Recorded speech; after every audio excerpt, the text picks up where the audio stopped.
can just mention that the new phase of lab, which is now underway, does involve the connecting biodiversity and climate change in a fundamental way. So cities in the first phase underwent an assessment process where they were assessing their biodiversity.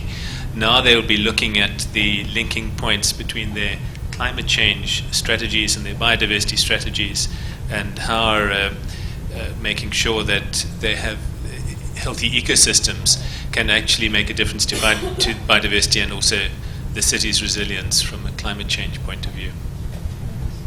Wow, that's a provocation of the audience, right? Let's take a round of questions then. We've got one over there, and I think we've got 3 others. Jonathan Barton from Santiago de Chile. I think it's very interesting. You seem very reserved when you said, this is the value we put up. This is our argument of $460 million or whatever, the tourist value of the biodiversity. And I think when we talk to other people, it's very... I had a meeting with the Minister of Environment in Chile a couple of months ago, and they're interested in environmental and ecological economics and valuation, and extremely dubious of some of the figures and the methodologies that have been putting forward. But I think it's important you put, as you have done, to put the data on the table. And I remember your presentation, looks like the Constanza data about ecological service valuation versus GDP, and David Pearce said, well, you can't do that because the maximum you can have is the GDP available. So, but I think this is important that we start talking about these things, because we have to finance programs. This costs money, and we have to talk that language, but we can still maintain that we have these important objectives. And I think we have to do as you've done. You said, well, the weaknesses we have in this, they exist, but this is the best we have. And if you've got alternatives, well, put them on the table. So what do you think about the weaknesses of ecological economics at the moment? Right over there.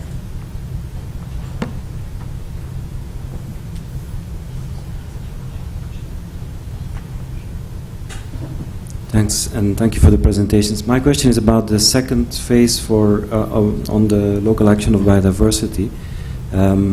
You're saying that the first phase was broadly representative of the world's regions, and I would say yes and no. There are some areas which are not yet covered, like South Asia, like Sub-Saharan Africa, except for South Africa. And my question is really, in the second phase, will there be an effort to consciously include some cities that, because some of the cities of this program have very good governance systems and good land management systems, which make it perhaps easier to implement such programs. But what do you see as challenges if you would include some cities that don't have such systems? And yet in these cities is perhaps where most of the biodiversity is getting lost, especially wetlands are being used in very strange ways and so on. I think there's a question about how to expand LAP now to become truly global relevant.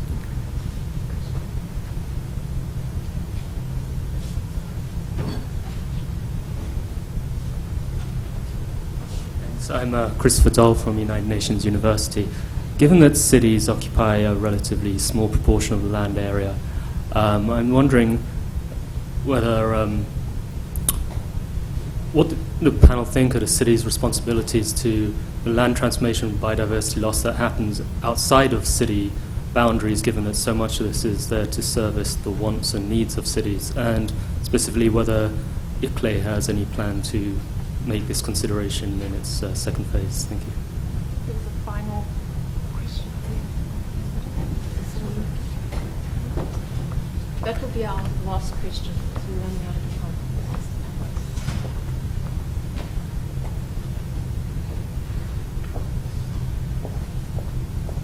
My name's Lorraine Weller. I'm from University of California, Riverside.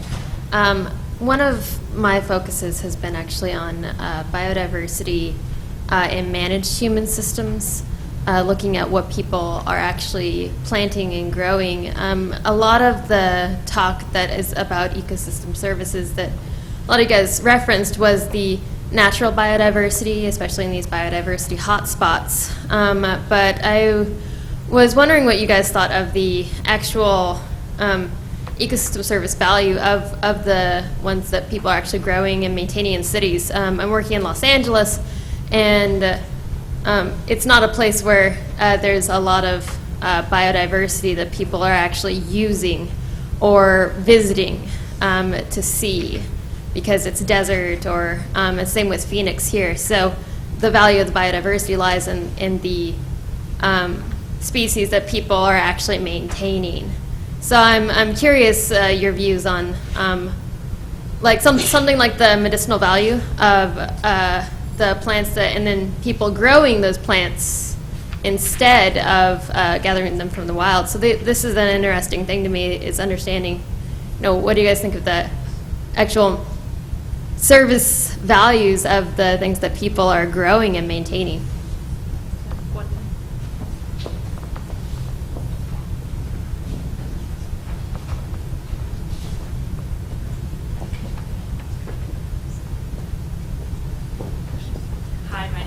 I'm here at Arizona State. I'm not sure if my question is actually that different from the last question, but I guess I was interested in your notions of biodiversity, and not just comparing the idea of biodiversity in design systems and kind of functionally designed ecosystems and how we derive ecosystem services from those, and so kind of the implicit equation between ecosystem service and biodiversity, and not just that we use non-native plants in urban ecosystems frequently, but the biodiversity, the number of species, the genetic diversity is actually, in Phoenix, it's quite much higher within the city than outside of the city, and kind of just addressing those kind of issues.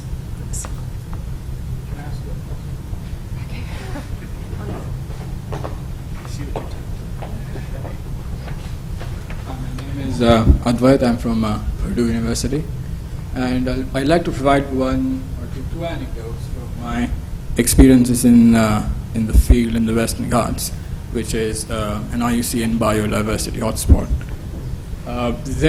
Stephan mentioned that there's initiation ceremonies and areas provided for them.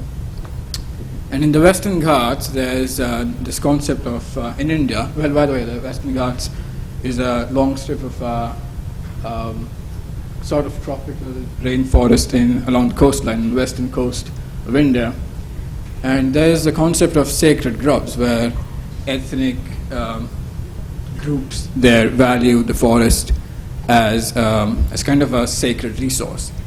And the second one is the Nilgiris, which are in the southern part of the country, which have, where the main vegetation is the eucalyptus tree, which is actually an alien species which has been destroying the local biodiversity, but which is in fact regarded as the local vegetation. So my question is, what's the value of ethnic knowledge in preserving biodiversity in that sense?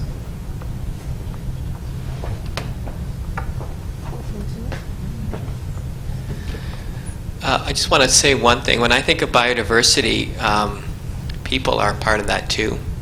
And when I think of biodiversity in managed systems, I also think of the diversity of people who are involved in managing those systems. And I think there's a lot to be gained by embracing that diversity of motives, that diversity of needs, wants, desires. I think of my own experience working in a community garden in Los Angeles, and the diversity of the people who are part of that community garden were all very different. One person was growing sugarcane. I was growing nothing but eggplant, it seems. I couldn't grow anything else. Others were growing little mini lettuces that they're selling to local restaurants. Each of our plots serve very different purposes, but they all met, I think, the basic needs and desires of the people who are living there. So I have no problem whatsoever of thinking managed systems as being part of our biodiversity concerns.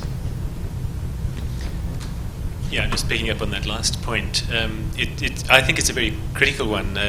Nancy is here from New Zealand, and when one of our lab cities, Waitakere in Auckland, and another number of New Zealand cities are interested in joining lab, and they have expressed this rather intense interest between bringing together the understanding of culture, the Maori culture and biodiversity, and the sacred beliefs that in the Maori culture that they hold true, and which lead them to a very high conservation ethic in New Zealand, I think is informative to us. Perhaps we can learn some lessons, and I think they've wanted to go into a lab phase 2 assessment, looking particularly at culture, art, and biodiversity, and bringing those together. So people and biodiversity. I think we miss that point to our detriment, and sometimes to our cost.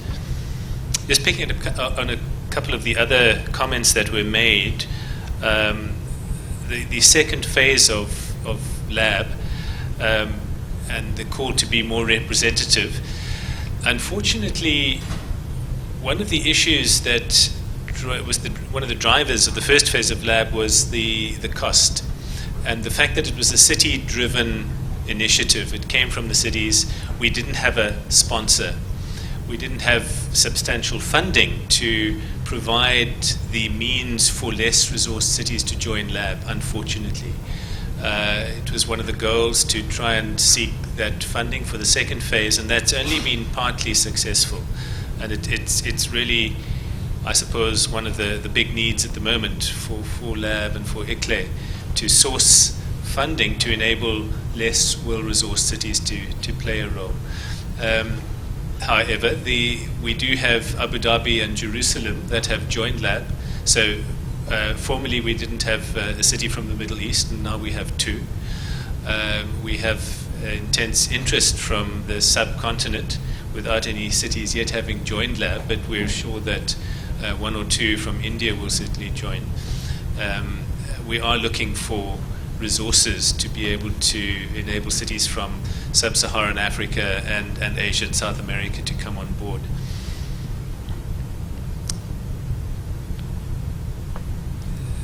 The question of trying to read my notes. The medicinal value and the looking at remnant biodiversity as opposed to restored ecosystems. And I did put up a slide rather quickly where I defined 5 forms of ecosystem: remnant, restored, cultivated, adaptive, and educative biodiversity. And in lab, one of the lessons that I think came through quite strongly is that there is no one universal. Every context is important, and the global south have the privilege and perhaps the responsibility of looking after a lot of remnant biodiversity, pristine biodiversity, which hasn't yet been transformed and disturbed, whereas in the developed north you're looking at far more restored ecosystems, and urban agriculture is an important dimension for many cities in the developed north and also in the global south. One of the new components of Lab 2 will be looking at food security and agriculture and bringing those in to urban cities, and that's going to start within the next few months, I think, I think it's going to be a very important initiative. So while I think there was probably an emphasis in the first phase on remnant ecosystems and ecology, that's going to change in the next phase. Don't know if others have medicinal purposes.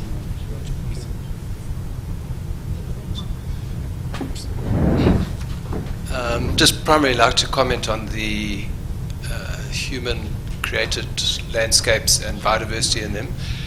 I think certainly, I on a personal level, live in a forest which I've personally created out of native plants in Durban, and I can attest to the biodiversity that little patch of forest, and it's literally 700 square meters, is a very small patch, can attract. So I believe that human-created landscapes obviously play, just in a pure biodiversity conservation perspective, play a very important role in biodiversity conservation. However, I would say, and just to maybe be slightly controversial here, I would agree that possibly the university grounds that we now situated in right now, if you did a strict measure of biodiversity versus the biodiversity in the desert just outside, you might get higher numbers. Well, in fact, you probably will get higher numbers here in these grounds. But I would argue that the biodiversity in these grounds is not unique. It's probably something that you would find in many cities in this kind of climate, whereas the biodiversity just outside in the desert is unique to this area. And so certainly from a South African perspective, in a situation where our remnant landscapes are still in reasonably good condition, our priority will always be the in situ native biodiversity first, and then clearly we do believe in the role of the humanscape as well, in terms of augmenting and supporting that biodiversity. Great. Will you please join me in thanking our speakers for this session?